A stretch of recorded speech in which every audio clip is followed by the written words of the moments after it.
आजादी का प्रस्ताव जैसे ही 22 जुलाई 1947 को संसद में गया था ब्रिटेन में, जब वो मुहर लग गया कि भारत आजाद हो जाएगा, तो 22 जुलाई 1947 को ही भारत के तिरंगा को क्या कर दिया गया, अप्रूवल दे दिया गया। भारतीय तिरंगा को हमारी संविधान सभा ने कैसे सबसे पहले ही दे दिया गया। यहाँ पे कब मिल गया भैया, 22 जुलाई 1947 को हमारे तिरंगा को क्या मिल गया भैया, अनुमति मिल गई थी। इस दिन संविधान में क्या, ब्रिटेन में क्या हुआ था भैया, तय हो गया कि भाई भारत की आजादी अब फिक्स है, तो हमारा तिरंगा हो गया। भारतीय तिरंगे का डिजाइन किसने किया, पिंगली वेंकैया, पिंगली वेंकैया ने किया। इसकी लंबाई और चौड़ाई में जो रेशियो रहता है कितना होता है आपको पता ही होगा, 3:2। लंबाई और चौड़ाई में रेशियो कितना होता है, 3:2। इसके बीच में अशोक चक्र है, एक नेवी ब्लू का कलर का क्या है, चक्र है, जिसमें कितनी तीलियां हैं, 24 तीलियां हैं। ये 24 तीलियां किसको दर्शाती हैं, ये 24 तीलियां हमें दर्शाती हैं कि हमें राष्ट्र निर्माण के लिए 24 घंटे अथक रूप से चलते रहना है। 24 घंटे हमारी देश का विकास होना चाहिए। इसलिए 24 घंटे को विकास को दर्शाने के लिए जो एटीएम 24 घंटे खुले रहते हैं और हफ्ता में 7 दिन चलते हैं, 24/7 इसे लिखा जाता है। 24/7, 24 आवर हम अपने राष्ट्र निर्माण के लिए बढ़ते रहे। हरा रंग हरियाली को, हरा रंग हरियाली, केसरिया बलिदान का, सफेद रंग शांति के लिए, हम कभी किसी देश पे लड़ाई वगैरह नहीं करते हैं। हाँ, हमको अगर कोई मारेगा तो हम कूचेंगे, ये बात तो कंफर्म है। केसरिया रंग किसे दर्शाता है, बलिदान का दर्शाता है।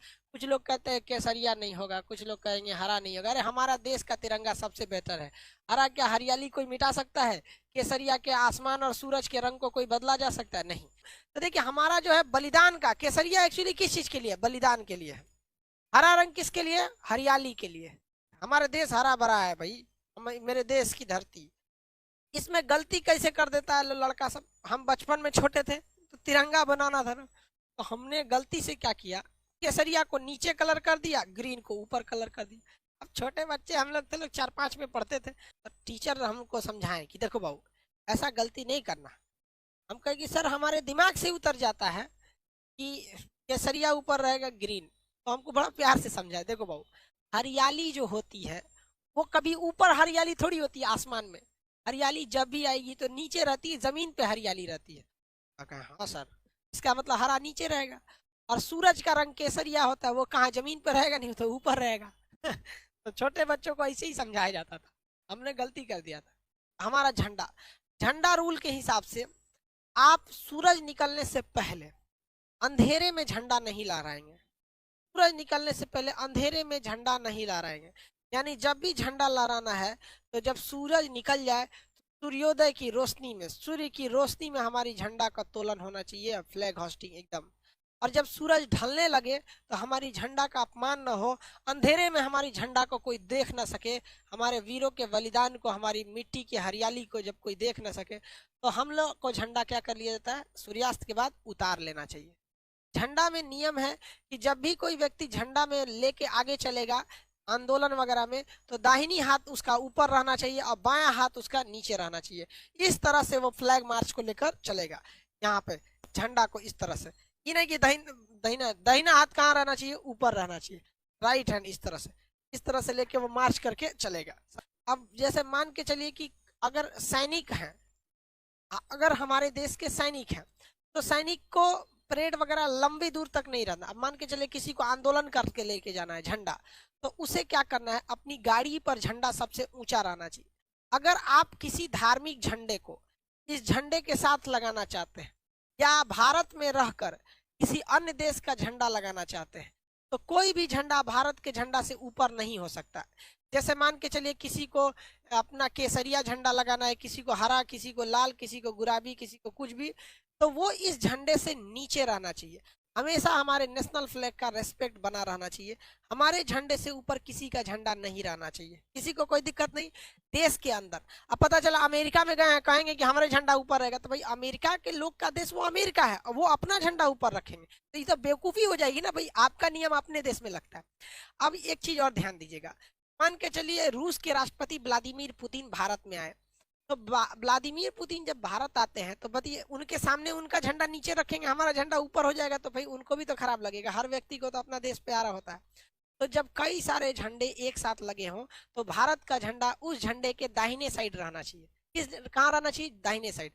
मान के चलिए रूस अभी हमारा मित्र है, तो हमारा अपने मित्र को तो हम भी निराश नहीं ना करेंगे। नेशनल भाई सबके लिए इक्वलिटी की बात है। तो जब कभी भी आप अपने देश में किसी दूसरे के झंडे को बराबरी रखते हैं, जैसे आप जैसे कोई भी देश, आप पाकिस्तान वालों की बात नहीं कर, भारत में रूस वगैरह की बात, तो हमें क्या करना है, उसको राइट साइड में रखना है। अपने झंडे को कहाँ रखना है, राइट साइड में। अगर कोई आंदोलन या जैसे किसान आंदोलन चल रहा है, तो किसी को अगर उसमें तिरंगा लेके जाना है और अगर दाहिनी हाथ से उठा के ऐसे थक गया है बेचारा, कितना दूर ले जाएगा, सैनिक तो है नहीं, आम आदमी सैनिक की तरह तो नहीं रहता है, तो उसे अपने दाहिने कंधे पे क्या करना है, झंडे को ऐसे रखना है, दाहिने कंधे पे झंडे को रख के लेके चलना है। और याद रखना चाहिए कि जो व्यक्ति दाहिने कंधे पे झंडा को रखा है वो आंदोलन में सबसे आगे रहना चाहिए। आंदोलन में क्या रहना चाहिए, सबसे आगे रहना चाहिए। और झंडा कभी भी जमीन से टच नहीं होना चाहिए, इससे हमारे झंडे की क्या हो जाएगी, बेइज्जती होगी। तो झंडा ऐसे तो उसे दाहिना हाथ रख के झंडा को हमेशा ऊपर लेके रखना है, लेकिन जब कभी भी थक जाएगा तो उसे कहाँ रखना है, अपने दाहिने कंधे पे लेके। और आंदोलन मार्च में वो सबसे आगे रहना चाहिए। ये इस नहीं तो इस तरह से बहुत ज्यादा झंडे का अपमान एकदम सरासर गलत है। अरे भाई जो देश प्रेम नहीं कर सका उसको खुद को सुसाइड करके मर जाना चाहिए। क्योंकि यार एक जानवर को भी अपने खूंटा से बहुत प्रेम होता है, जहां उसे बांधा जाता है ना उसे वो बहुत प्रेम करता है, वहां उसे गंदा नहीं करता है।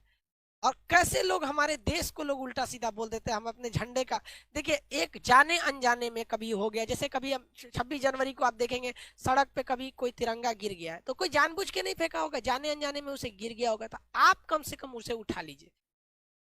जो अपने देश का सम्मान नहीं कर सकता है उसे नरक में भी जगह नहीं देना चाहिए, उसके लिए नरक से एक अलग नरक बनाना चाहिए, तो उसको मरक बनाए, उसको राष्ट्र चीज हमेशा आगे रहना चाहिए। लेकिन कभी कभी हमारे देश पे बहुत बुरा संकट आ जाता है, तो जब कभी भी देश पर बुरा संकट आता है तो झंडा को उल्टा लहरा दिया जाता है। भाई हमारे देश का झंडा सबसे अच्छा रहना चाहिए, तिरंगा बातें अलग है भाई, हमारे देश के झंडा की सबसे बेहतरीन।